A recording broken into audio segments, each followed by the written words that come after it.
Welcome, തഹ്മനാണ്. Biochemistry vitamin video സീരീസിൽ ഈ video റൈബോഫ്ലേവിനെ കുറിച്ചിട്ടാണ്, വൈറ്റമിൻ B2 കുറിച്ചിട്ടാണ്. സോ ഇതൊരു വൈറ്റമിൻ ബി കോംപ്ലക്സ് വൈറ്റമിൻ അതിനകത്ത് വരുന്നതാണ്. So it's a water soluble ആണ്. So this is water soluble vitamin ആണ്. ആൻഡ് പ്യുവർ സോൾട്ട് ഫോമിൽ ഐസൊലേറ്റ് ചെയ്ത ആദ്യത്തെ വൈറ്റമിൻ ബി കോംപ്ലക്സ് വൈറ്റമിൻ ഏതാണെന്ന് ചോദിച്ചാൽ അത് റൈബോഫ്ലേവിൻ ഓർ വൈറ്റമിൻ B2 ആണ്. And this is heat stable ആണ്, but it is photo or light sensitive ആണ് എന്നുള്ളതാണ് അതിന്റെ ഒരു വിഷയം. സോ എക്സ്പോഷർ ടു ലൈറ്റ് അപ്പോഴത്തേക്കും അത് വിക്കം ലൂമി ഫ്ലേവിൻ എന്ന് പറയുന്ന ഒരു കോമ്പൗണ്ട് ആയിട്ട് മാറും. സോ എക്സ്പോഷർ ടു ലൈറ്റ് പ്രശ്നമാണ്. ഇനി ഇതിന്റെ കെമിസ്ട്രി സ്ട്രക്ചർ പറഞ്ഞു കഴിഞ്ഞാൽ ഇതിന്റെ ഒരു ബേസിക് റിംഗ് എന്ന് പറയുന്നത് ഒരു 3 റിംഗ് ഉള്ള ഒരു ഹെട്രോസൈക്ലിക് റിംഗ് ആണ്. അതിൽ തന്നെ 2 നൈട്രജൻ ഉള്ള 2 റിംഗ് ഉള്ള ഒരു ഡൈമീഥൈൽ ഐസോ അലോക്സാസിൻ എന്ന് പറയുന്ന ഒരു റിംഗ് ആണ് ഇതിന്റെ ബേസിക് റിംഗ് ഉള്ളത്. കൃത്യം പറഞ്ഞാൽ ഡൈമീഥൈൽ എന്ന് വെച്ചാൽ 6-7 ഐസോ അലോക്സാസിൻ റിംഗ് ആണ് ഇതിന്റെ ബേസിക് റിംഗ്. ഇപ്പോൾ ജസ്റ്റ് സ്ട്രക്ചർ എന്ന് വെച്ച് കഴിഞ്ഞാൽ ആദ്യം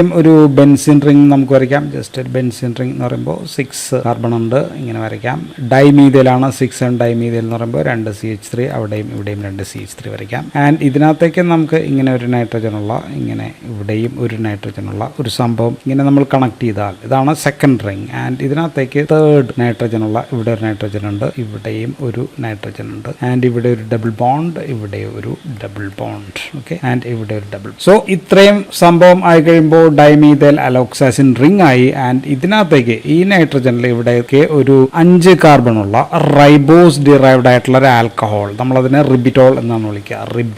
റിബിറ്റോൾ പിടിപ്പിച്ച് കഴിയുമ്പോൾ, അല്ലെങ്കിൽ ഡി-റിബിറ്റോയിൽ ആൽക്കഹോൾ എന്ന് പറയാൻ കൃത്യം, പിടിപ്പിച്ച് കഴിയുമ്പോൾ കിട്ടുന്നതാണ്. അപ്പോൾ നമുക്ക് ആ 5 കാർബൺ ഉള്ള സംഭവം വരയ്ക്കാം. ഇവിടെ ഒരു CH2 വരയ്ക്കാം. ദെൻ ഒരു COH ഉണ്ട്, പിന്നെ ഒരു OH ഉണ്ട്, പിന്നെ ഒരു OH ഉണ്ട്, ദെൻ CH2OH. ഓക്കെ, ഇവിടെയൊക്കെ H ഒക്കെ ഉണ്ട്, ഞാൻ അതൊന്നും കൃത്യം വരയ്ക്കുന്നില്ല. സോ ഇത്രയും സ്ട്രക്ചർ ആയി കഴിയുമ്പോൾ ഇപ്പോഴാണ് നമ്മുടെ മുന്നിൽ ഇരിക്കുന്ന റൈബോഫ്ലേവിൻ എന്ന് പറയുന്ന സംഭവം ഇതാണ്. പക്ഷേ റൈബോഫ്ലേവിൻ അല്ല ഇതിന്റെ ആക്റ്റീവ് ഫോം. ആക്റ്റീവ് ഫോം 2 എണ്ണമാണ് ഉള്ളത്. ഒന്ന് റൈബോഫ്ലേവിൻ ഇവിടെ ഈ CH2OH മാറ്റിയിട്ട് ഒരു നമ്മൾ ഫോസ്ഫേറ്റ് പിടിപ്പിച്ച് കഴിഞ്ഞാൽ, ഇപ്പം ഇങ്ങനെ ഒരു ഫോസ്ഫേറ്റ്, ഇവിടെ ഡബിൾ ബോണ്ടോ, ഒരു O, ദെൻ ഇവിടെ ഒരു O, ഇങ്ങനെ വരച്ചു കഴിഞ്ഞാൽ ഒരു ഫോസ്ഫേറ്റ് ഗ്രൂപ്പ് ഇവിടെ ഒരു O ഉണ്ട്. പിടിപ്പിച്ചു കഴിഞ്ഞാൽ നമുക്ക് കിട്ടുന്നതാണ്, അതിനെ നമ്മൾ FMN എന്നാണ് വിളിക്കുക. FMN ഓർ ഫ്ലേവിൻ മോണോന്യൂക്ലിയോടൈഡ് നമുക്ക് കിട്ടും. സോ ഇതാണ് ഒരു ആക്റ്റീവ് ഫോം. ആൻഡ് ഇതിലേക്ക്, ഈ ഫോസ്ഫേറ്റിലേക്ക് വീണ്ടും ഒരു ഫോസ്ഫേറ്റും അതിന്റെ കൂടെ മൊത്തം AMP അങ്ങ് പിടിപ്പിച്ചാൽ, അഡിനിൻ മോണോഫോസ്ഫേറ്റ് അങ്ങ് പിടിപ്പിച്ചു കഴിഞ്ഞു കഴിഞ്ഞാൽ അപ്പോൾ 2 ന്യൂക്ലിയോടൈഡ് ഉള്ള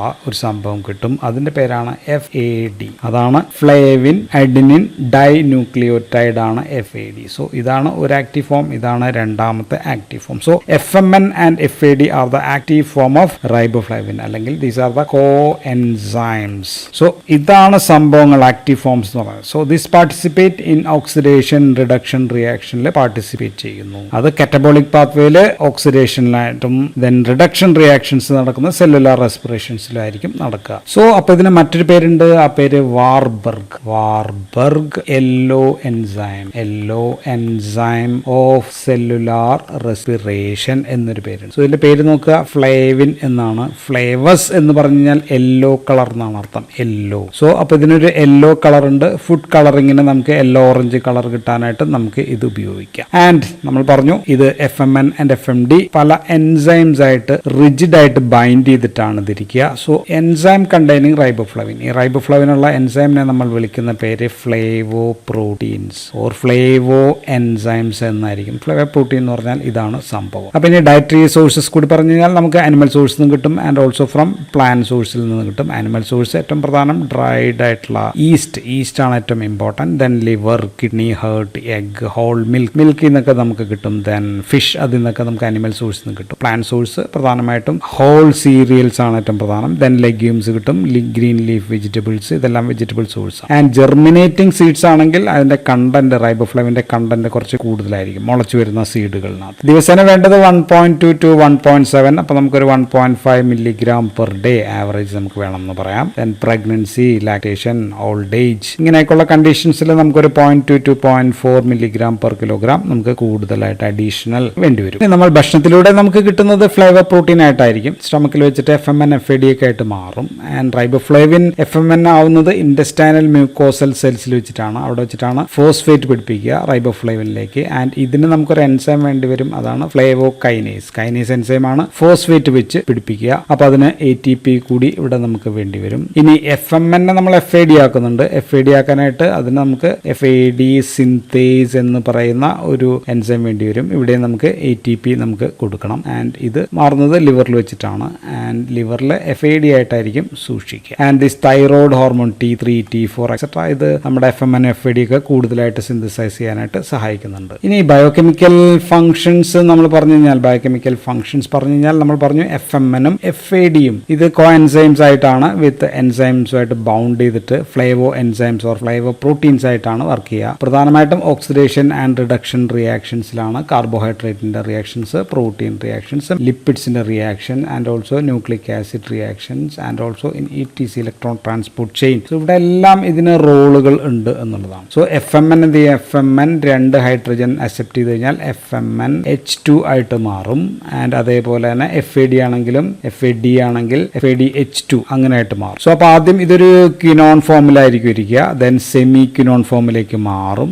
അപ്പോഴാണ് അത് 5th നൈട്രജനിലായിരിക്കും അവിടെയുള്ള ഡബിൾ ബോണ്ട് നമ്മൾ സ്ട്രക്ചർ ഓർക്കുകയാണെങ്കിൽ. ദെൻ വീണ്ടും 1st നൈട്രജനിലെ ഡബിൾ ബോണ്ട് മാറി കഴിയുമ്പോൾ ഹൈഡ്രോക്വിനോൺ ഫോമിലേക്കായിരിക്കും മാറുക. സോ ക്വിനോൺ ടു ഹൈഡ്രോക്വിനോൺ ആകുന്നതാണ് ഇതിന്റെ ആ ബേസിസ് ഓഫ് ഓക്സിഡേഷൻ റിഡക്ഷൻ റിയാക്ഷൻസിൽ ഇതിന്റെ റോൾ എന്ന് പറയുന്നത്. അപ്പോൾ ബയോകെമിക്കൽ ഫംഗ്ഷൻസ് എന്തൊക്കെയാണെന്ന് നോക്കി കഴിഞ്ഞാൽ ആദ്യം നമുക്ക് FAD ഡിപെൻഡന്റ് ബയോകെമിക്കൽ റിയാക്ഷൻസ് ഏതെല്ലാം ആണെന്ന് നോക്കി കഴിഞ്ഞാൽ അതിൽ തന്നെ കാർബോഹൈഡ്രേറ്റിന്റെ മെറ്റബോളിസം നോക്കി കഴിഞ്ഞാൽ 2 മൾട്ടി എൻസൈം കോംപ്ലക്സുകൾ നമ്മൾ കാർബോഹൈഡ്രേറ്റ് മെറ്റബോളിസത്തിൽ പഠിച്ചിരുന്നു. ഒന്ന് നമ്മൾ പറഞ്ഞത് പൈറുവേറ്റിനെ നമ്മൾ എന്താക്കുന്നു? അസറ്റൈൽ കോയെ ആക്കി മാറ്റുന്നു. അത് പൈറുവേറ്റ് ഡീഹൈഡ്രോജിനേസ് എന്ന് പറയുന്ന എൻസൈം ആണ്. ദിസ് എൻസൈം കോംപ്ലക്സ് ആണ് and this is FAD dependent ആണ്. രണ്ടാമത്തത് ആൽഫ കീറ്റോ ഗ്ലൂട്ടറേറ്റ് എന്ന് പറയുന്നതിനെ നമ്മൾ സക്സിനൈൽ കോയെ ആക്കുന്നുണ്ട്. സക്സിനൈൽ കോയെ ആക്കാനായിട്ട് ആൽഫ കീറ്റോ ഗ്ലൂട്ടറേറ്റ് ഡീഹൈഡ്രോജിനേസ് എന്ന് പറയുന്ന എൻസൈം. സോ ഇത് രണ്ടുമാണ് നമ്മൾ enzyme complex, multi enzyme complex. So ഇത് രണ്ടും FAD ഡിപെൻഡന്റ് ആണ്. സോ ഇവിടെ 2 സ്ഥലത്തും കോഎൻസൈമായിട്ട് FAD വേണം. FAD മാത്രം പോരാ എന്ന് നമ്മൾ അവിടെ പഠിച്ചിട്ടുണ്ട്. ഏതൊക്കെയായിരുന്നു? നമുക്ക് തൈമിൻ പൈറോഫോസ്ഫേറ്റ് വേണ്ടി വരുമായിരുന്നു, NAD നമുക്ക് അവിടെ വേണ്ടി വരും, ലിപ്പോയിക് ആസിഡ് നമുക്ക് വേണ്ടി വരുമായിരുന്നു, ദെൻ കോ എൻസൈം A. ഇത്രയും പ്ലസ് FADയും കൂടി ഉണ്ടായാലേ സംഭവങ്ങൾ നടക്കുകയുള്ളൂ. ഇനി മൂന്നാമത്തേത് TCA സൈക്കിളാണ്. TCA സൈക്കിളിലെ സക്സിനേറ്റ് ഫ്യൂമറേറ്റ് ആവാനായിട്ട് നമുക്ക് വേണ്ടത് succinyl dehydrogenase. So this also FAD dependent ആണ്. ദെൻ ഇത് തന്നെ സക്സിനൈൽ ഡീഹൈഡ്രോജിനേസ് വേറൊരു സ്ഥലത്ത് നടക്കുന്നുണ്ട്. നമ്മൾ പഠിച്ചത് ഇലക്ട്രോൺ ട്രാൻസ്പോർട്ട് ചെയിനിലാണ്. അത് നമ്മൾ പഠിച്ചത് കോംപ്ലക്സ് 2-ലാണ്. കോംപ്ലക്സ് 2-ൽ സക്സിനൈൽ ഡീഹൈഡ്രോജിനേസ് എന്ന് പറയുന്ന എൻസൈം അവിടെയുണ്ട്. അവിടെ ദിസ് ഓൾസോ FAD ഡിപെൻഡ് ആണ്. ഇവിടെ നമുക്ക് 1.5 ATP കിട്ടുന്ന സ്റ്റെപ്പ് ആണെന്നൊക്കെ നമ്മൾ അവിടെ പഠിച്ചായിരുന്നു. ഇത് കാർബോഹൈഡ്രേറ്റ് ആണ്. ഇനി ലിപ്പിഡ് മെറ്റബോളിസത്തിൽ beta oxidation of unsaturated fatty acids. അവിടെ നമ്മൾ പഠിച്ചത് അസൈൽ കോയെ നമ്മൾ എന്താക്കി മാറ്റാണ്? ആൽഫ ബീറ്റ അൺസാച്ചുറേറ്റഡ് അസൈൽ കോയെ ആക്കി മാറ്റുന്നു. ആൻഡ് ഇവിടെയുള്ള എൻസൈം അസൈൽ കോയെ ഡീഹൈഡ്രോജിനേസ് എന്ന് പറയുന്ന എൻസൈം ആണ്. ഇവിടെ ഡീഹൈഡ്രോജിനേസ് ആണ്. So this also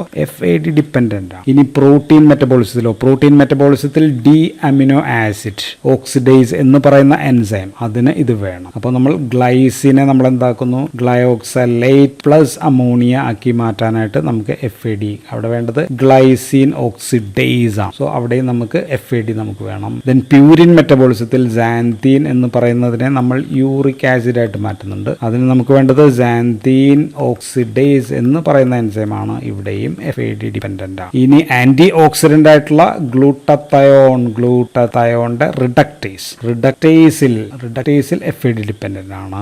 then folic acid സിന്തസൈസിൽ നമുക്ക് വേണ്ടത് 5-methyl tetrahydrofolic ആസിഡ് ഉണ്ടാക്കാനായിട്ട് അതും this is also FAD dependent ആണ്. ഇനി ഒരെണ്ണം കൂടി പറഞ്ഞാൽ ട്രിപ്റ്റോഫാൻ എന്ന് പറയുന്ന അമിനോ ആസിഡിൽ നിന്ന് നമുക്ക് നിയാസിൻ ഉണ്ടാക്കിയെടുക്കാൻ, ദാറ്റ് ഈസ് വൈറ്റമിൻ B3 ഉണ്ടാക്കിയെടുക്കാൻ, അവിടെയും this is also FAD dependent. So these all are the FAD dependent reactions. ഇനി നമ്മൾ FMN ഡിപെൻഡന്റ് പറയാം. FMN ഡിപെൻഡന്റ് നമുക്ക് അധികമില്ല. ഒന്ന് L അമിനോ ആസിഡിനെ നമുക്ക് ആൽഫ കീറ്റോ ആസിഡ് ആക്കും പ്ലസ് അമോണിയ കിട്ടുന്ന റിയാക്ഷൻ. സോ ഇവിടെ അപ്പോൾ L അമിനോ ആസിഡ് ഓക്സിഡേസ് എന്ന് പറയുന്ന എൻസൈമാണ് and this is FMN dependent. ഇനി നമ്മൾ പഠിച്ചത് ഇലക്ട്രോൺ ട്രാൻസ്പോർട്ട് ചെയിനിലാണ്. അവിടെ നമ്മൾ കോംപ്ലക്സ് 1-നെ പറ്റി പറഞ്ഞായിരുന്നു. കോംപ്ലക്സ് 1-ലെ NADH ഡീഹൈഡ്രോജിനേസ് എന്ന് പറയുന്ന എൻസൈം പ്രവർത്തിക്കാനും നമുക്ക് FMN വേണം എന്നുള്ളതാണ്. നമുക്ക് ഇവിടെ ഡെഫിഷ്യൻസി കൂടി പറഞ്ഞു നിർത്താം. ഡെഫിഷ്യൻസി ഉണ്ടാകുമ്പോൾ നമ്മൾ പറയുന്നത് റൈബോഫ്ലേവിൻ ആണ് കുറവ്.